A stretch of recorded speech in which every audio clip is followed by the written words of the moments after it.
Hello, everyone, and welcome to this project showcase from India Foundation for the Arts. IFA, as many of you know, is an independent national philanthropy that supports and implements projects across research, practice, and education. In the last 29 years, we've supported and implemented over 900 projects, leading to a variety of outcomes across our programs: films, publications, photographs, um, artist books, and much more.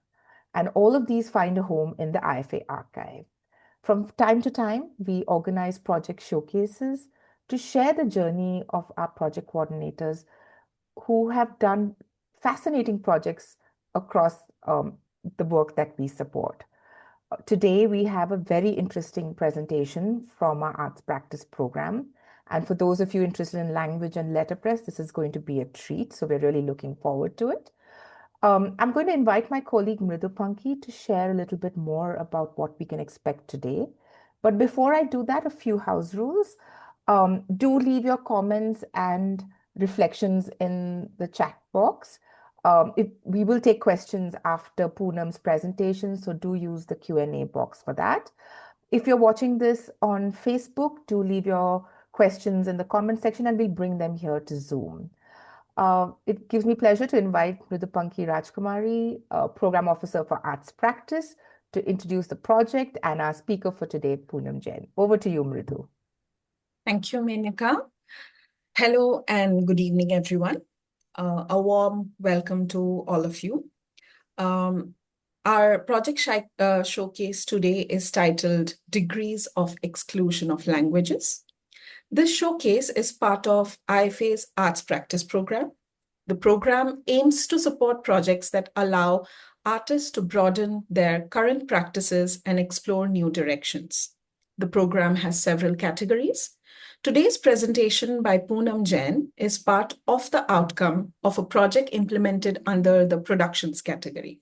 In this category, IFA implements projects across disciplines, which include production of dance and music performances, installations, exhibitions, publications like books or zines, moving image presentations, games, digital artworks, and many others.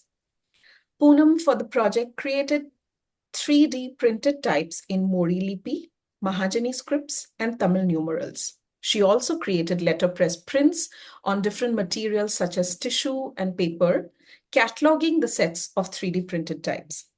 Her project was supported by Sony Pictures Entertainment Fund. Today, Poonam will present before us her journey through the project, Degrees of Exclusion of Languages and Script. Before we begin, I would like to introduce Poonam to you all. Poonam Jain works with drawing, installation, text, and gestural works to foreground the intersection of seemingly divergent fields of pedagogy, economy, and architecture. She investigates these spaces that one occupies and dwells in at different stages in their lives, looking primarily at languages and numbers as some of the common denominators between these spaces. Poonam examines forms of counting in religion, politics, economics, and domestic settings, blurring the lines between these notional spaces to understand the micro-narrative formed by languages. Some of her group exhibitions have been in Sapar Contemporary, New York, New Gallery, Paris, Kadist Art Foundation, Paris, and Insert 2014, New Delhi. She has had many solo exhibitions, some of which were in Art Dubai by One Art Gallery and Clark House Initiative, Bombay. Poonam lives and works in Bombay. I welcome you, Poonam, to today's project showcase, and I hand over the floor to you. Thank you, Mridupanki. Thank you, everyone, for joining us. I am very excited to share this project with you all today. So I will just start sharing the screen here.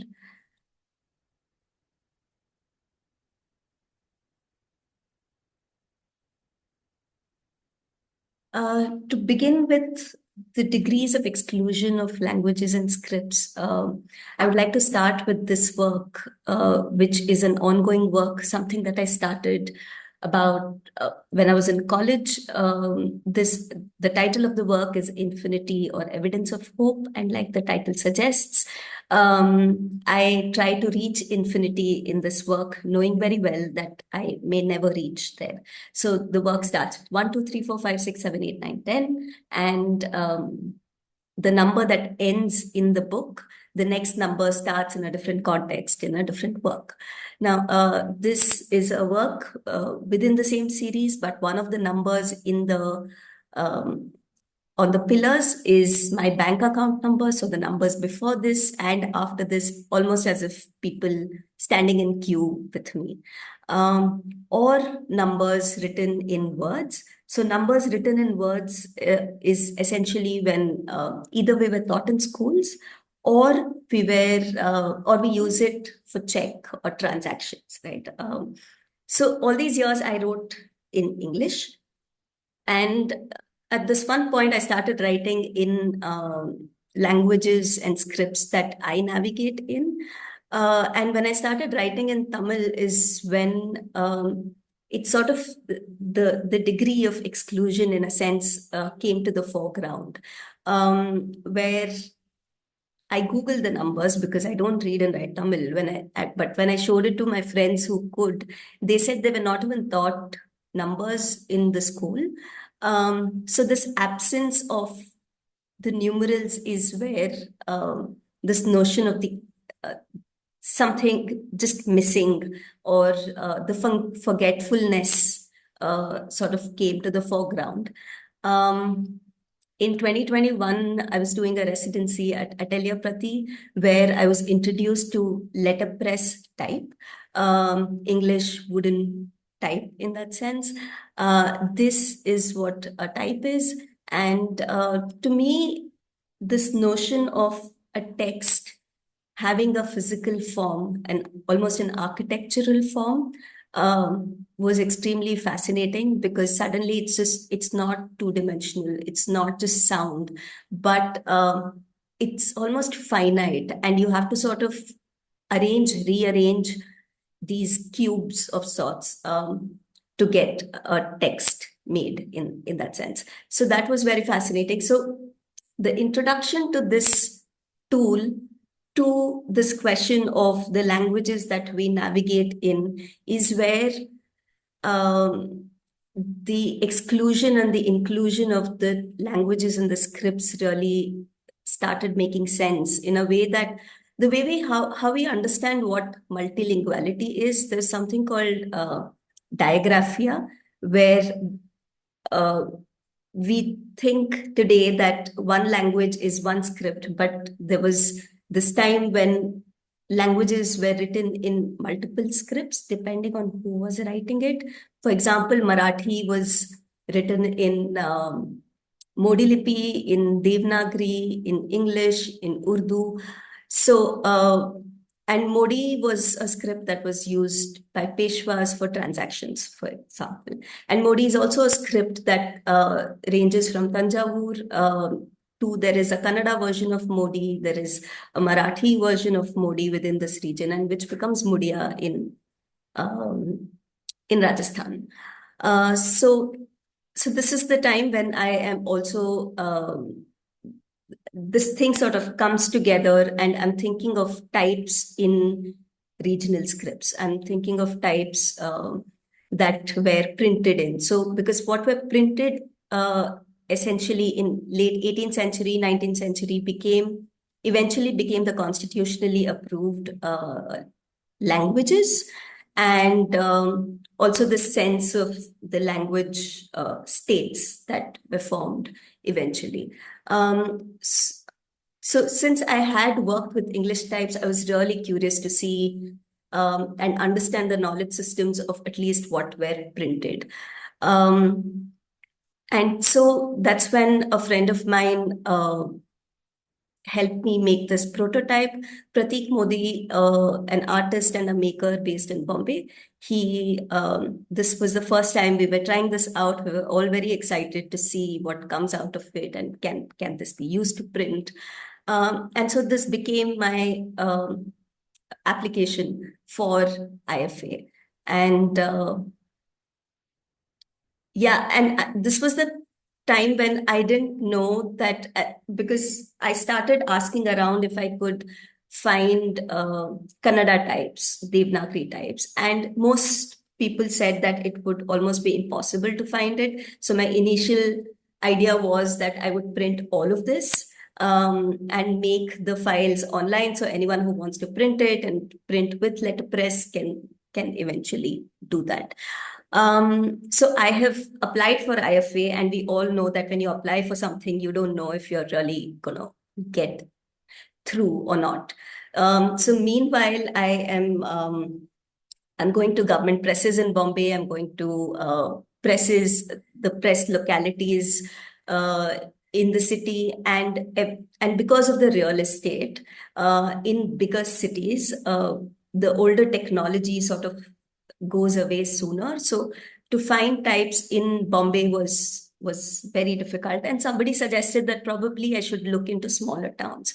And that's when I start jotting down places that I could sort of visit and see if there are possibilities. And so I start making calls. So these are hundreds and hundreds of calls to people who would know something, or even if they don't know, would they know if somebody else knows? And that's how I got to know this family in Gadag, who could show me some types in Kannada and in Devanagari. And so we reached there. This is outside their house where the cases are kept. And these are the types that were kept in their attics. Case stand. She is the only woman that I have seen operating a treadle. And even in that, she was filling in for for her husband who had gone for lunch. And this was in Hubli. And so today, these machines are not used for letterpress printing per se. They're more used for numbering the tickets or die cuts for, say, invitation cards and wedding cards. And in a couple of months, I go to Chandrangan, a residency in Udaipur, and I want to sort of extend this search and look for more stories around letterpress and what is there, and also, of course, interested in the language and Marwadi and Rajasthan also being a state where Marwadi or Rajasthani was not given an official status as a language. Hindi became the language. So that was my interest, and after, of course, it's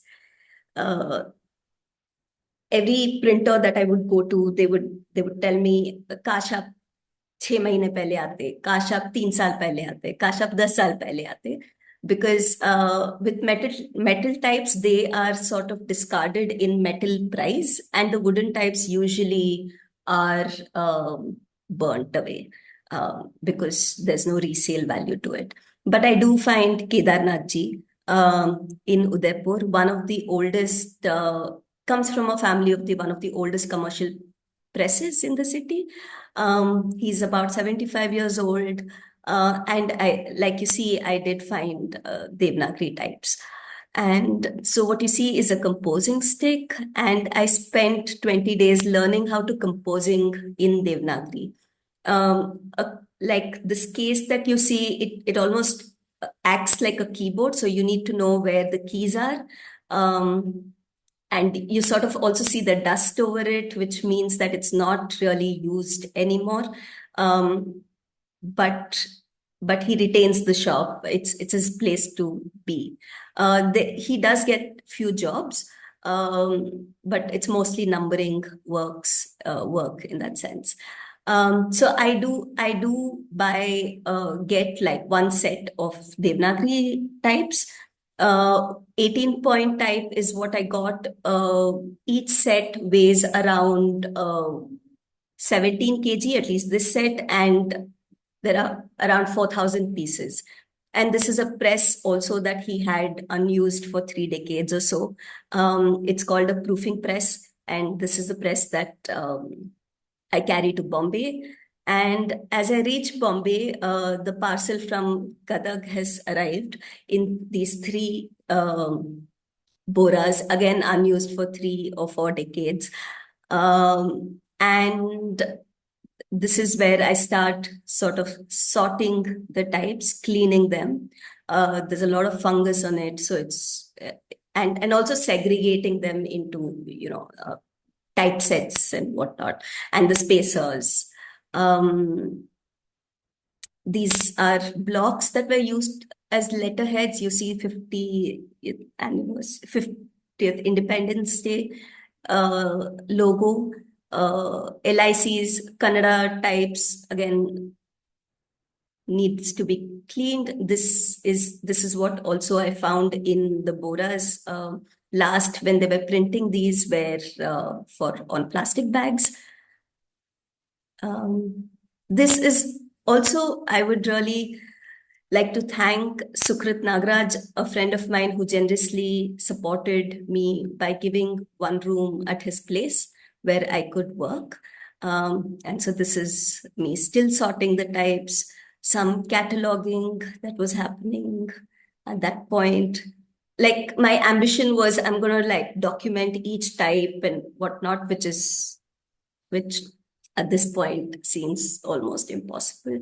Also, writing notes about what is done to each type, how is it damaged, how does it look, and how is it segregated. The way a wooden type is and the way a metal type is, the formations of those are quite different. This is the Devanagari type from Udaipur. Again, segregating, cataloging those. This is from Ernakulam government press. When I went here and in the Bombay government press, I learned that probably, or the rumors, the watchman told me that the godown is filled with types. And of course, I wasn't allowed to see. Apparently, they're locked up, but they allowed me to document this book, which is a manual for letterpress printing in Malayalam. Back in Bombay, we are restoring, Rohan Chavan, my partner, he's restoring the proofing press. This is the roller, the old roller that had to be changed. This is how the press looked like. And then I have my kitchen setup of letterpress printing. And this is not how commercial printer space would look like, but this is what my space looked like. And excited about the types and trying them. This is the time when I also get invited to do a show, which was called a show by Renuka Rajiv in Bangalore. And this is a set of works that I share there. So when you're printing with type, you soon realize that on a printed page, the blank space that you see is actually not just blank. The space also occupies material. So these are the materials, these are the spacers. So I play around with the spacers because from those 3 boras, I got a lot of spacers. They're also called furnitures. And there's a certain kind of matrix to it. So experimenting with colors as well and playing around with them. These are rulers.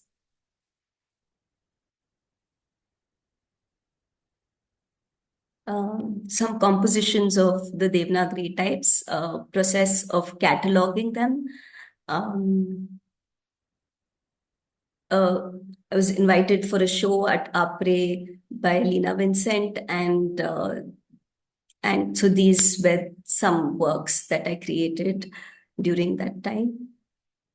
A set of how many? 15 prints that were overlapped. So what you see here is actually a word that that one can read through the forms.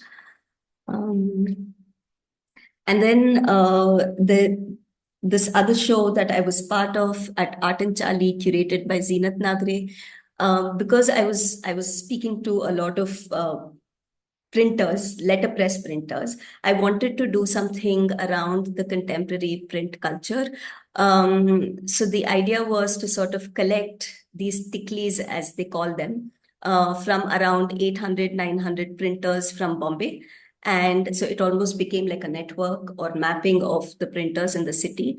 And it was spread on the floor and people could walk on it. So almost like walking on the beach in a sense, so that it would stick to your shoes, it would stay in your bag, and probably you find them over a few months, or when you've traveled, you see it in a new city in a sense. Um, and then I come back to Modi. I mean, 3D printing. So this is how Modi Lipi looks like. Vaishnavi Murthy in Bangalore. She helps me to like the initial days when I was apprehensive about, she's a typographer, and I was apprehensive about how to go about it, and talking to her really helped, and there were a few leads that she gave me, some tips that I could use. And so she shares this PDF with me, Naveen Mali's Modi practicing PDF, which sort of becomes my base of tracing the fonts. So I start learning Illustrator, I start learning Font Forge, trying to understand how to design a type, a font. And of course, there are a lot of errors there, like many times I wouldn't even know. I would finish the entire set and then I would realize there is an error that would mean that I have to sort of edit all of them. If you ask me the details now, probably I will be all over the place, because I was learning as as the problem sort of started arising and trying to solve them in a sense. These were some of the fonts. Again, understanding what size it needs to be, what thickness it needs to be, some notes around it. Font Forge, where these scripts were made typable, so one can actually type Modi on the computer with this tool. This sort of also helped me understand the, like, the placements of when I'm kerning, if they're on the same line or not, and if they're not, like upar niche. And I am also looking for printers at this point where 3D printing, for 3D printing. And because of the magnitude of the project, there are 2-3 people I talk to. We do try out some samples, but they don't really work out, either for the magnitude of the project or sometimes for the budget. And I go to an old friend of mine, Rajat Gajjar, based in Baroda, and we both wondered why I didn't go talk to him in the first place. So he is an artist, he is a sculptor, and so he takes this project on, and he's like, "Chal Poonam karte hai ye." So this was incredible. So it was Bombay and Baroda.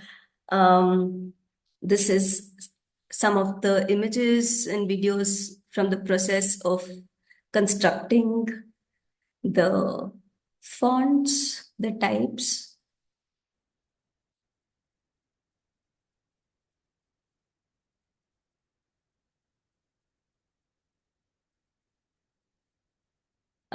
Once they are out of the printer, you're supposed to wash them with warm water and clean them so that you can put it in UV to dry.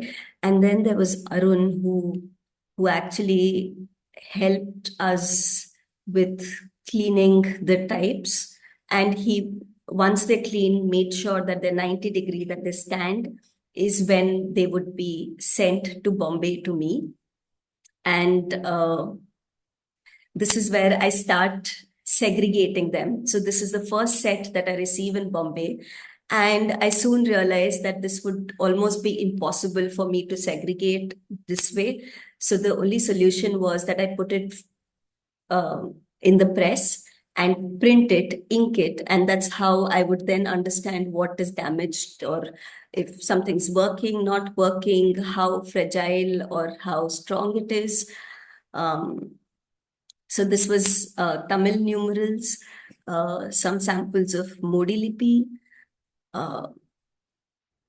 and this is while printing. This is a time lapse. In actuality, it's a very, very, very slow process. And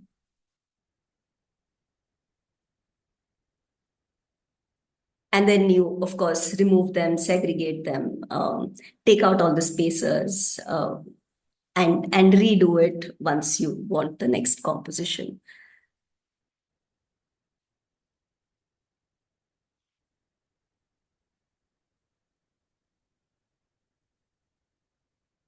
This is how the print would look. And so where you see these things, these were sometimes damaged types that would need to be redone.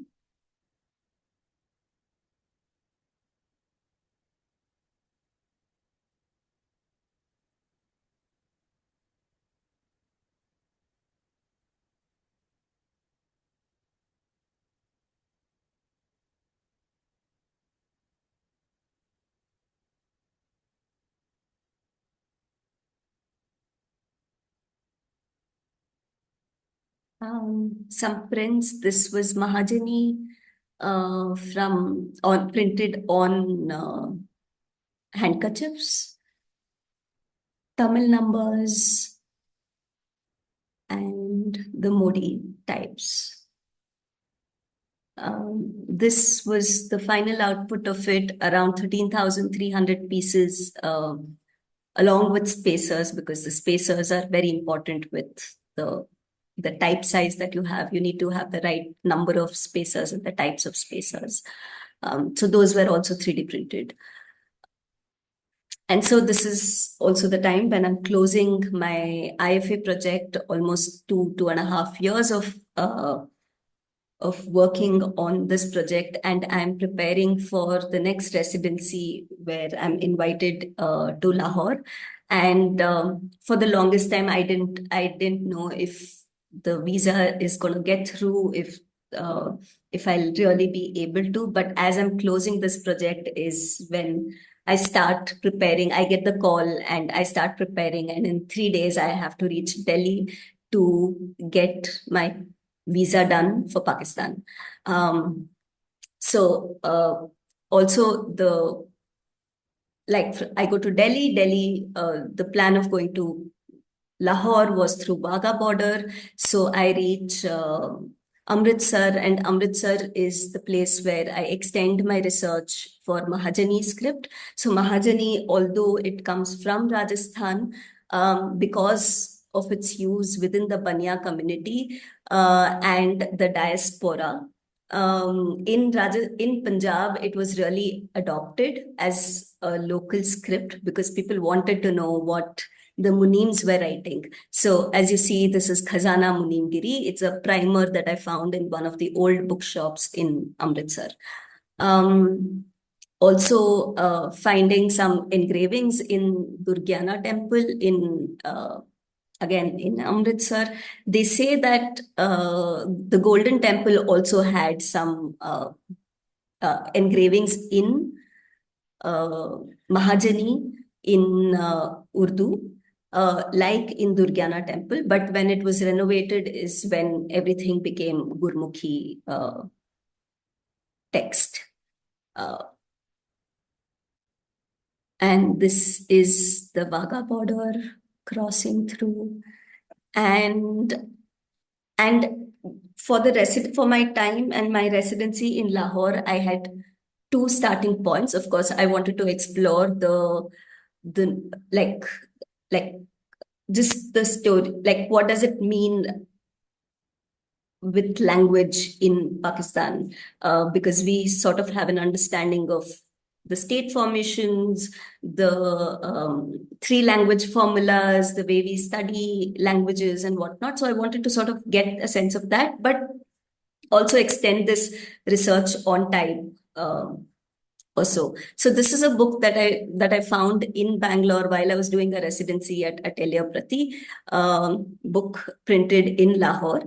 And this had a sample in the last page, this one small section of Lande Mahajani being printed. So this was the first time that I saw that it was ever printed. I did not know that it was printed really. So this is 1941 Lahore. So this was my starting point to see if I could get any information around it. Although the press doesn't remain, the Ganpat Road, Lahore, with the same name, that I could only walk on the streets, not find the place. And the second starting point was through this article by Murli Ranganathan, who is a journalist who writes on print history in Print Week, about Pufide Am Press.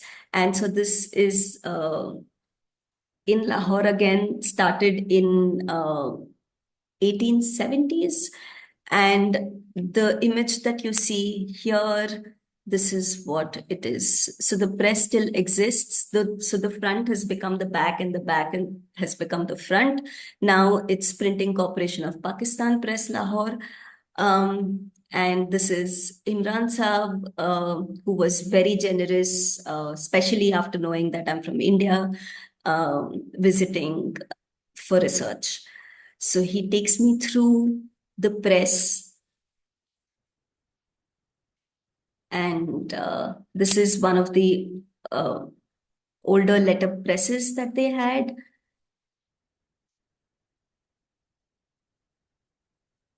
And of course, it's not print. They don't have letterpress anymore. It's mostly offset. But this is how the press looked like. Also, you see Bombay here. And these pillars came from Bombay by Tatas.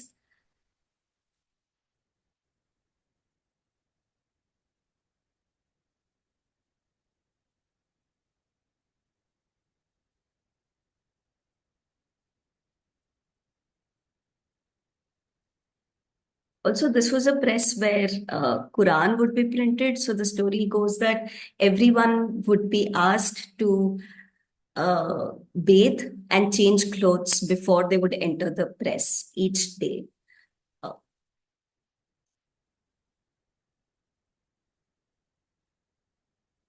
This is Shirkat Press, offset printing, but Adnan uncle and his twin brother were extremely helpful with helping me going to these government institutions within the city. They gifted me this book, which is Burushiski language. Interestingly, the vocabulary book printed in Oslo, but the book is entirely written in Latin, in English script. This is a government press in 1914, built in 1914, now run by government. But again, just the generosity of letting me go in, document everything inside was just incredible.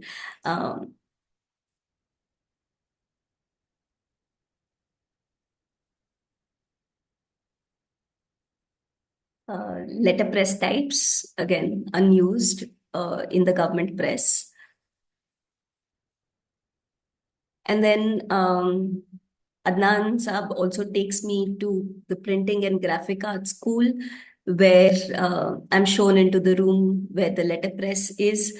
I'm looking for Urdu types. They don't have Urdu types, but they're very generous in showing the entire process and giving demonstrations of the types.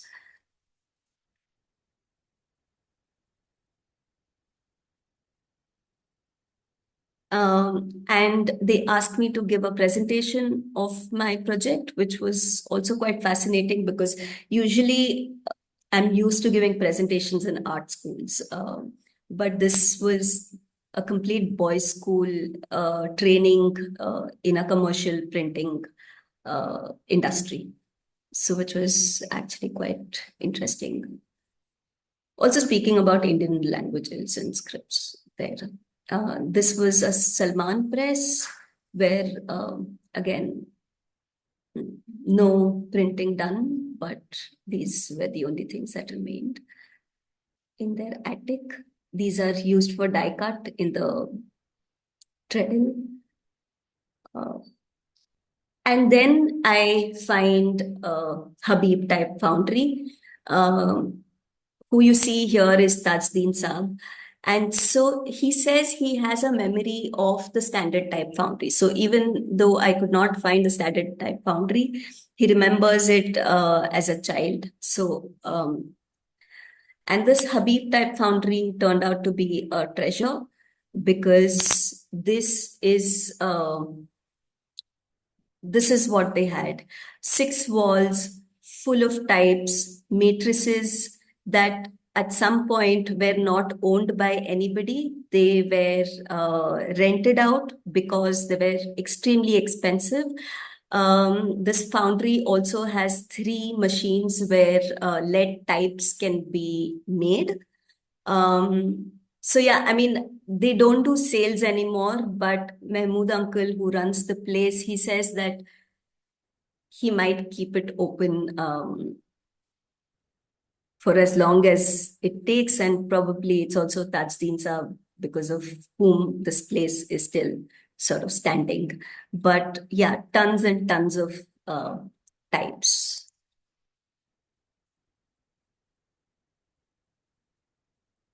And this was an absolute highlight for me because I've not seen something like this in India as well, at least not until now.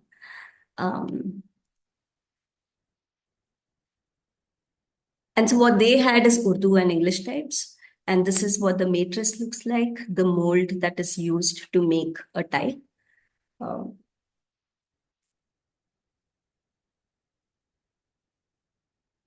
So each set would look like this. So they say that they would rent it out for 2 or 3 days and then they would give it back, depending on what font they needed, and print as many that they wanted and just give it back.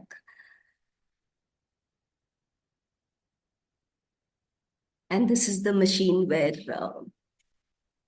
the types were made. Tazdeen Saab says that he could dismantle the entire machine and he can put it back on, which is again a knowledge system that would be lost soon. This is something that he remembers of standard type foundry, who continued it after partition, how did the family continue. I got one set of Urdu types from there, which I got back in India. And these are some of the open studios, pop-up shows that I did while I was there. This is in Beacon House National University. So talking about language there was just absolutely fascinating.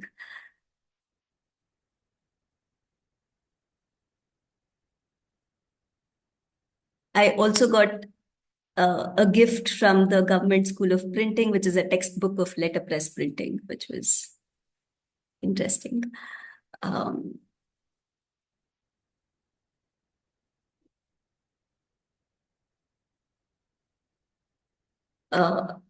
Another show I was invited to participate in while I was in Lahore at Lakeer Art Gallery is where I show the works produced for degrees of exclusion of languages, Mahajani printed on handkerchiefs and some Modi prints.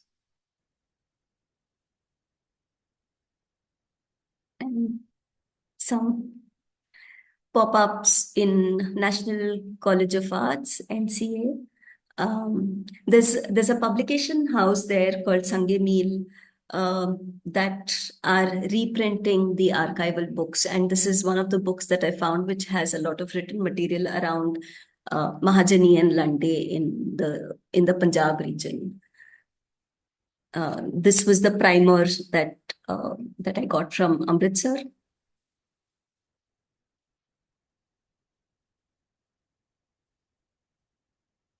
It was fascinating, interesting to actually put out Kannada text in Punjab, in Pindi. Another pop-up at a friend's place. In fact, the guy who got me to come to Pakistan, Felix, so he does a mini exhibition for me where his friends come. And I'm back to Amritsar, crossing the borders again. And I again go looking to see if I can find something to do with print. But I find this catalog of Monotype, essentially this company based in England that created types for all the colonized countries. And they would provide those matrices that you saw, and they would be rented out from Monotype.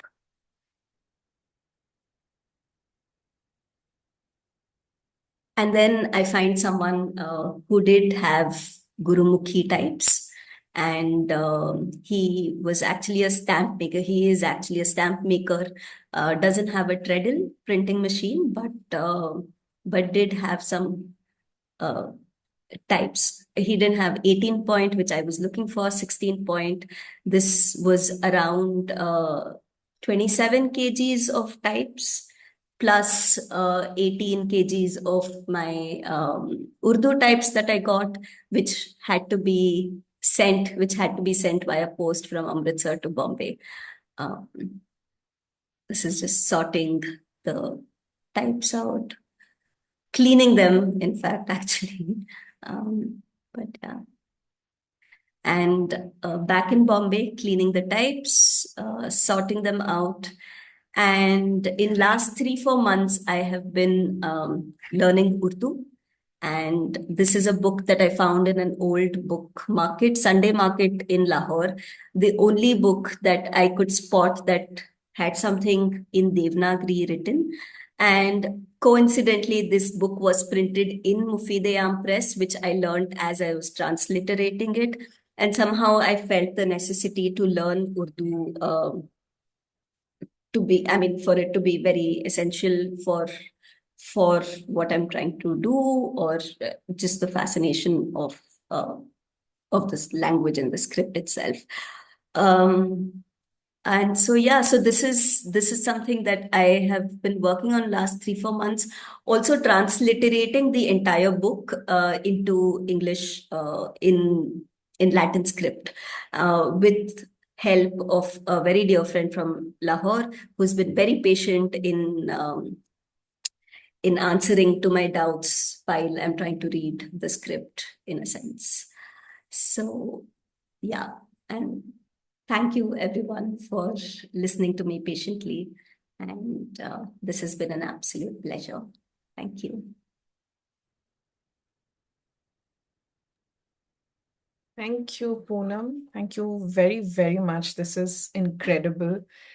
And one can see how meticulous you have been and how time-consuming this project has been for you, because this is not something that one can just think and go ahead and do it. It needs a lot of planning and sorting and cataloging. It's just incredible to see this presentation. Although we have spoken so much about it, but to see you run through the entire project in this presentation and show these incredible videos, it's been great. We do have a few questions, and I don't really have a question. I have a comment. I was just thinking, like, beginning with the title of the project, Degrees of Exclusion of Languages and Scripts. And then while you were making your presentation, I was also just thinking about how there was this exclusion of that only certain people could have access to this prints or even literature writing at one point. But also because these things were so expensive that a community had to come together, there had to be trust amongst one another, even though they were businessmen doing different businesses, to trust each other and then go about it, right? But in today's time, although all of us have access, almost all of us have access to language, to techniques, different techniques, books, but then it's also so isolating, right? The whole process of reading, engaging, it's so isolating. And then the sense of community now is missing. So just like thinking about your title and thinking about this thing together, the journey of exclusion to inclusion of some sort, and but also exclusion of other aspects of people and community, right? So this was just a thought while looking at your presentation. I was also very fascinated by the you had mentioned the spacers, the furnitures, and how, I mean, we don't really think about these aspects now when we read it on screen or on paper, but then at that time it was so important. And then you have very creatively used it in your process and created different artworks using that, right? And then on the other hand, there were also discards, because you were figuring out if there was any mistake after printing things up. So what I wanted to know was, like, what did you do with these discards? And then yeah, did you also think about an afterlife of it? Because we did receive some of them Yeah. as outcomes for us, but then Yeah. it would be nice for our audience to know how you used all of this Yeah. beyond just the script, but Yeah. aspects during the project that came out. Yeah, yeah. I think even the first time that I printed in English, it was printed on the surface of the surface that I used, where the rags that were used to clean the the types. In that sense, so the discards of the press itself became the surface on which the prints had happened. In that sense, or later the digital debris, in that sense of everything that I would have to delete, went into these notebooks where I would catalog and overlap them over images from everyday life and make these zines out of that and have a sense of catalog of the discards as well. Even within the installation of where people could walk on, the ticklies are also discards from print shops. And again, like to think about it, they come at the margin of a page. And so just thinking about the margin of being in the margin, but what is discarded even from the margin in a way. So that was and somehow I feel like I end up feeling accountable for everything that's being used. And like you said, also there's this thing, right? Somebody's trash is somebody's khazana. Uh, but like so to make meanings out of these, of what would become invisible, what would, I'm interested in rubble as well, like of uh, like when a building is made, you know what cement is, you know what brick is, but when it is demolished and when the rubble is formed, what is that in that sense? So yeah. Yeah, I guess you have really deconstructed the word exclusion and then used it in many aspects throughout your project. Um, There are a few questions actually. I should take them and then we'll continue with our conversation. The first question is by Rasu Shukla. I hope I'm pronouncing your name correctly. Rasu asks, ma'am, have you worked with the Kaithi script? No, no.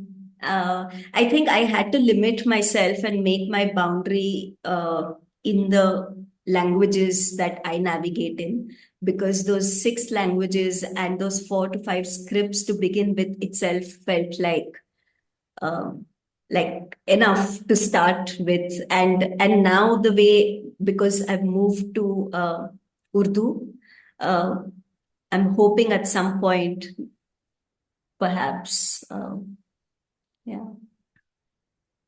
Then Harshita from IFA, she has a few questions. I'll share them out loud.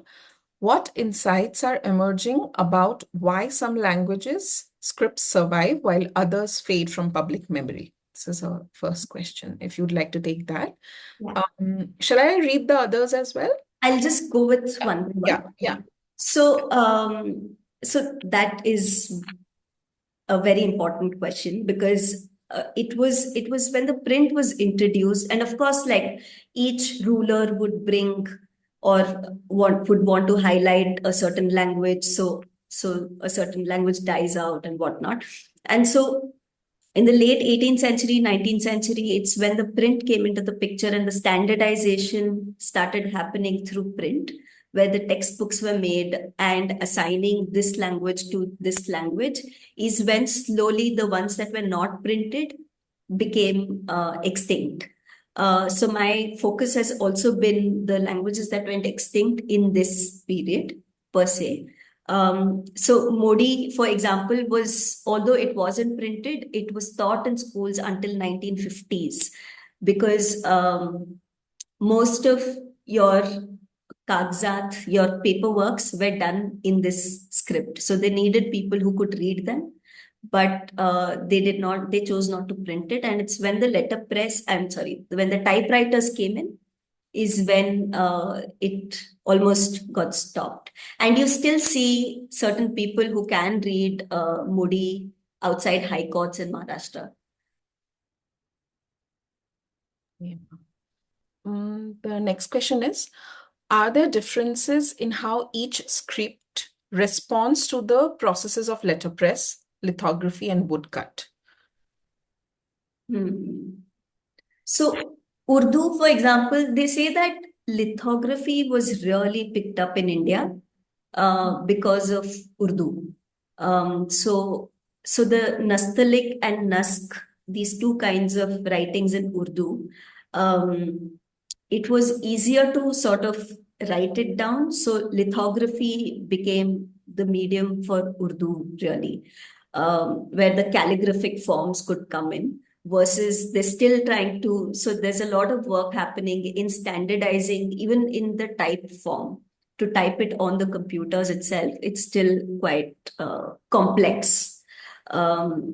So yes, I mean, so that is one thing that I can think of when it comes to lithography versus letterpress, of course, because when they were made, they had to be segregated and dissected in a certain way that they could fit into each other.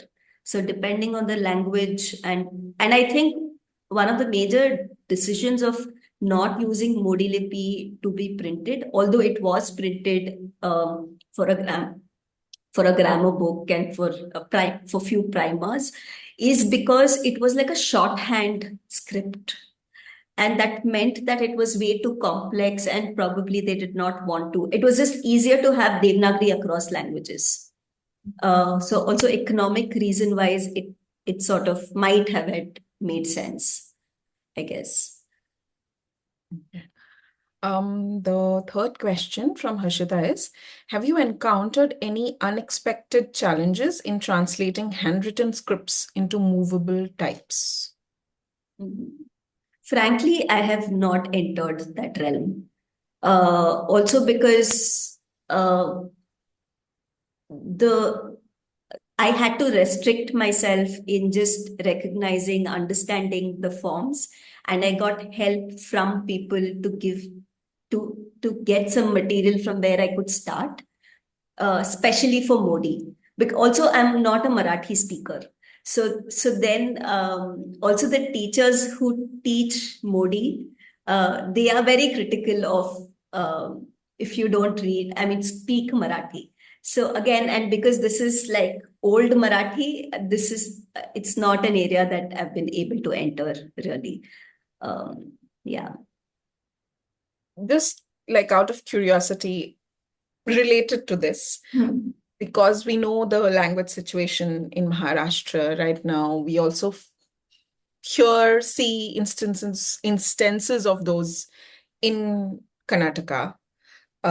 When you have approached people asking them about Mori Lipi, for example, or even Kannada, have you faced this, or what is your sense of this conflict that is there? Yeah, I mean, Because you say that the teachers are a little critical about it, but then isn't there I mean, you're attempting, so shouldn't there be grace points really for that? yeah. I mean, okay, to be fair, this is also something that I've heard from someone. So when I learned Modi, it was through these WhatsApp classes, someone who was in Nashik who would give assignments and I would sort of practice them in that sense. So this guy was not interested if I can speak or not. So this was still at the stage. I stopped at the stage where I could recognize the scripts individually. But in order to read it, of course, I can recognize the scripts, but not understand the language. But what you're saying about this thing that's happening across borders is something that I have also been trying to understand, this emotionalness and the identities, the layers of identities that are formed with language. And also how language, we would always think it is so innocent, something that's so emotional, become almost became so rigid when the boundaries were drawn based on language in that sense. And so also, I guess this whole question of standardizing something, that means the exclusion of something, but that also means to say this idea of mother tongue as well, this notion of making a mother out of a language, making a mother out of a nation, in a sense. And so the emotion that is attached to it, and then the conflicts that sort of arise across the state. And somehow it feels like it's bubbling right now. Yeah, so. Okay. Darshana wants to know, how many languages have you learned through this journey? And has it been easy or difficult for you? So languages, none. Scripts, yes. I'm also saying languages, none, because although I learned Urdu, when I was in Lahore, people often didn't realize that I'm from India, because they thought I'm speaking Urdu, and they would be like, "Aapki Urdu kitni achhi hai," and they would think I'm from Karachi. So this whole idea of Hindi and Urdu, two different names but spoken similarly, probably accents differ, and of course in literature it changes, and in nuances it changes. So that was also one of my most important reasons, where I was like, now I need to know the script to know what they are talking about. Also in that sense, because when I was there, the only thing that I didn't understand is the visual, like the script. The script. In a way. Other than that, it was Modi and Mahajani that I learned. And because I was working within the languages that I navigate in, there wasn't extra work that I had to do in that regard. Then we have Vaishnavi Murthy, who has written, I have always admired your commitment to letterpress. Hi. I'm curious to learn more about your perspective. What do you find in letterpress that you feel is missing in digital type? And how has your long engagement with its many processes shaped the way you approach your work today? Hmm. The first part of the question is how. What do you find in letterpress that you feel is missing in digital type? Hmm. Fascinating. I think just I don't know if it's the missing part, but I think it's like I said, it's the finiteness to a text where there is this materiality to. So when you are, suppose say, you're literally constructing a text in that sense, and like you're placing things and you're arranging and rearranging things. So it's almost physical versus when you're typing or when you're writing, the two-dimensionality of it. So that is, and again, I guess like with the history of it, because of the limitation of the number of prints that could happen, they also say that everything that was printed would be read by at least 100 people or be heard by 100 people.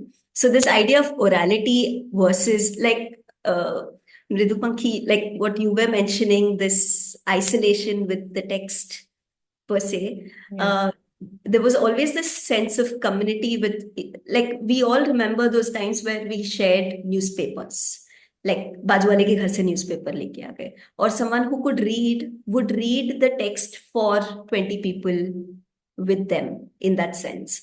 So I guess I don't know if I'm really answering the question, but yeah.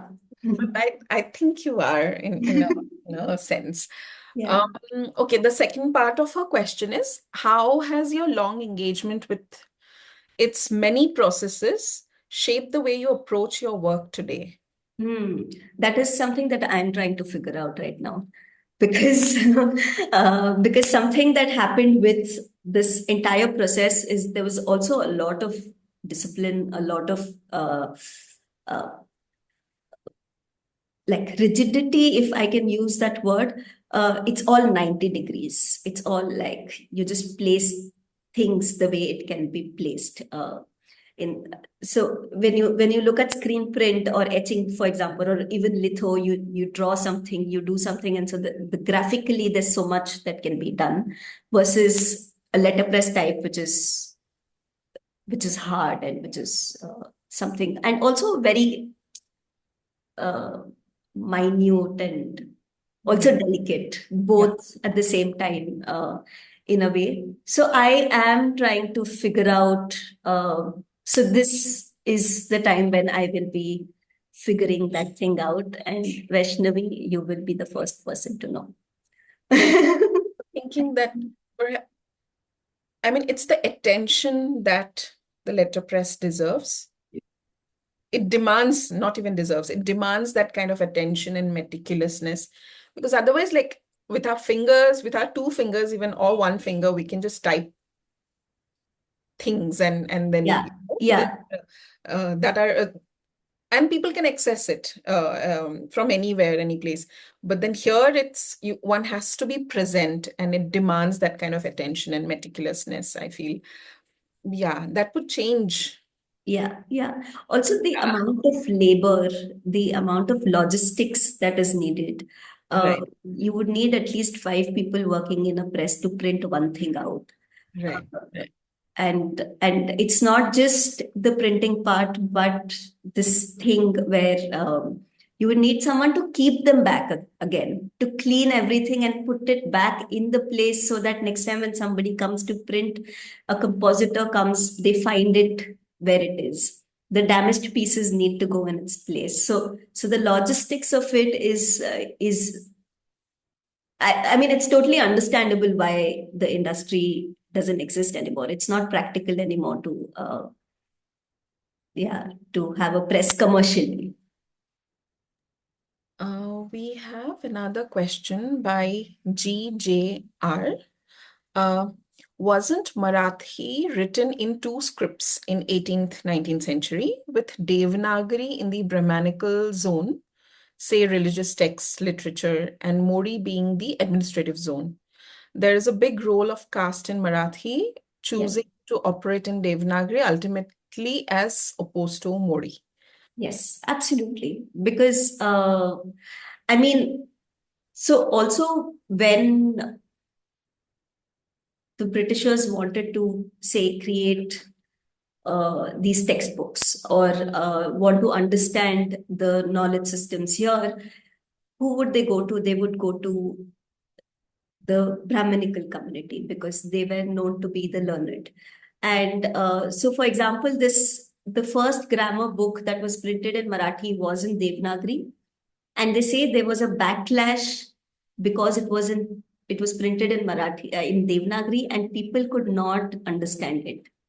And they demanded that there should be a book dictionary that is made in Modi because people who were not Brahmins but who knew how to read and write uh, would actually know Modi than they would know Devanagari in that sense. So yes, absolutely true. We don't have any more questions, but there are a few comments. Hashita says that it is amazing how a whole universe lies cooped up underneath the materiality of the script. There are so many layers to it. Yeah. Um, Menika says that an amazing journey and quest for the same. Darshana, so fascinating and incredible. Thank you for sharing. Your absolute immersion in it and your passion for it comes through beautifully. Niranjani Iyer has written, thank you, Poonam. Fascinating. We have Chandan who has written amazing work. Thank you, Poonam, Chandan. total respect to your passion. Um, Hashita says, thank you, Poonam. The topic of your exploration is very layered and so much to learn. So these are some of our comments. Um, I think you've shared a lot, and then we had there were also like some very amazing questions. Mm, I just was just wondering, what do you see is the situation of letterpress from whatever you have explored in the last 2.5 years in India? I mean, we do see some, of course, it's not commercial, but Yeah. because we do see, and you have also mentioned that wedding cards and stuff like that, people, where do you see it's heading, maybe? And also, I was just curious, where all have you found that letterpress is still happening, or there are spaces Mm. that you want to Mm. go explore, that Mm. you've learned that there is a letterpress Mm. that's there in India? Because I through your presentation, I understood that you found a lot in Lahore. Yeah. Uh, Yeah, yeah. yeah, I so wish something could happen with that foundry. I really, really wish that it doesn't go into resales of the metal. Yeah, so that is one. But here, the wedding cards really, they're not you. The letterpress types are not used for wedding cards. It's the die cut. Like if you have to cut it in a shape, then they use that machine to cut the papers in shapes. okay. Mhm. So in terms of letterpress, it's actually it's the logistics of it. And most people that I've seen who've kept it, it's mostly on the fact that they could keep it and that they have a sentimental value to it, attached to it, and because the old, sorry to say it like this, but they're old and they don't know what else to do. They retain that space that they have worked for in years, although there's no work. And eventually, most of the printers, the story is similar, where the family are not going to continue with this. in the future, similar to the foundries in Lahore as well. So because of the logistical concern, it's actually tough to say because yeah, it needs a lot of maintenance and a lot of commitment. So yeah. And the other places that you can find types in, I think a lot of places now. Now I feel like if one looks for it, it's not so tough. I mean, of course, go looking for it. And even I have a long list of who might have the types, and I've seen them. But because I don't have the money and I don't have the space to keep it, I'm unable to get them. So of course, if somebody can and wants to buy it, please do. And Okay. I think this was wonderful. Thank you so much, Poonam, for very generously sharing your project with us. Yeah, it was really, really fascinating. It gives us a lot of food for thought, something that we take so much for granted. It's an everyday thing of reading, of writing, of speaking languages, navigating our life through languages. But then there are also all these layers to it if we think about it. So this was wonderful. Thank you so much. I would like to thank everyone who joined our project showcase today. IFA does regular project showcases, both online and offline. And to get more updates on our project showcases, please follow us on our social media platforms. We are on Instagram, Facebook, LinkedIn, YouTube. You can also check out our website, indiaifa.org. You can subscribe to our newsletter as well. The link is also available in our website. So thank you very much, everyone, for joining. And you have been a lovely audience. This was great interaction. So, and thank you, Poonam. thank you. Good night, everyone. Good night.